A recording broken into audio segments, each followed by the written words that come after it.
My name is MorningStar Angeline Wilson Chippewa Freeland. I go by the name MorningStar Angeline, and I do some acting.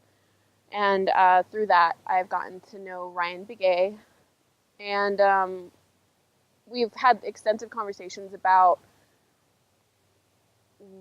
the language, which is Dene, and how we feel about it and how much we want it to be a part of our lives. I was born in Santa Fe, New Mexico, and when I was 2, I moved to Gallup. From the age about 8 to 21, I lived in California with my mother, and every summer I would come back to Gallup to spend time with my father, and he's Navajo, he's very traditional, but I never truly got to spend a lot of time with him. When I do spend time with him, oftentimes we're doing ceremony, spending time with family, and he always has spoken Navajo with me, around me, but being that I was always kind of in and out, I never truly got to grasp the language. I picked up on general I picked up on general sayings like yat a, ahyat, little things, but truly never felt that it was within my reach, especially going back to California where no one speaks Navajo.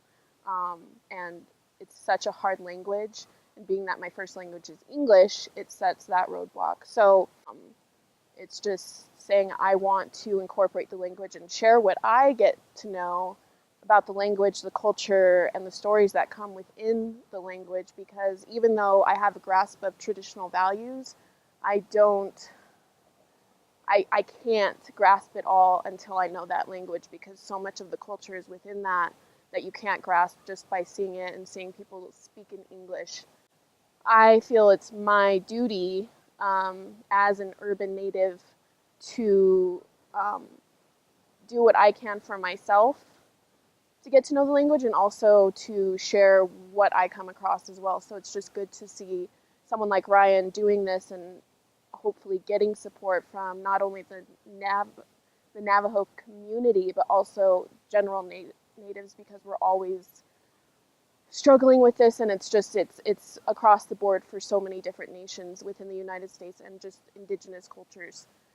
So I just want to support it, and I want to encourage it any way I can. Fantastic.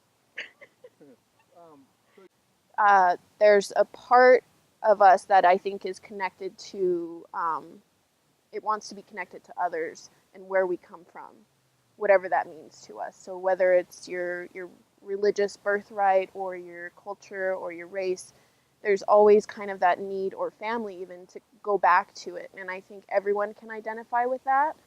I mean, in order to truly grasp the culture, you have to be in it. You have to engulf yourself in it. You have to sleep in it. You have to wake up with it. That's what Dene culture is. It's not something you just practice. It's a part of who you are. So in order to access that, you have to go be there, be a part of it. And to do that in the world we're living in right now, it's really difficult. It's not impossible, but we definitely need encouragement from non-natives and natives alike. Pretty much everything, if we're going to be honest. That's home, and I think everyone who has grown up around the nation or that lifestyle, it just feels like home. Anywhere else I can form attachments to and memories, but it's never that same feeling of like just where you belong. And it just feels good. It feels natural. And I mean, that's where I've gone to ceremony. I have family scattered all around, in Arizona, New Mexico. And it's our ceremonies. It's when you go out to the middle of nowhere, you can't hear one sound of a truck, and you're at your relative's property, like cooking some stew, doing all these different things, and mostly hearing the language used fluently.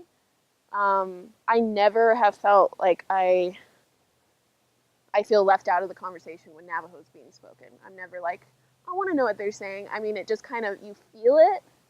I And I know a lot of people feel that way about other languages, and it's just so much about that. Like, you don't have to get the jokes. You can just, it's so much embedded in how we act when we're saying things. So I just love having that too.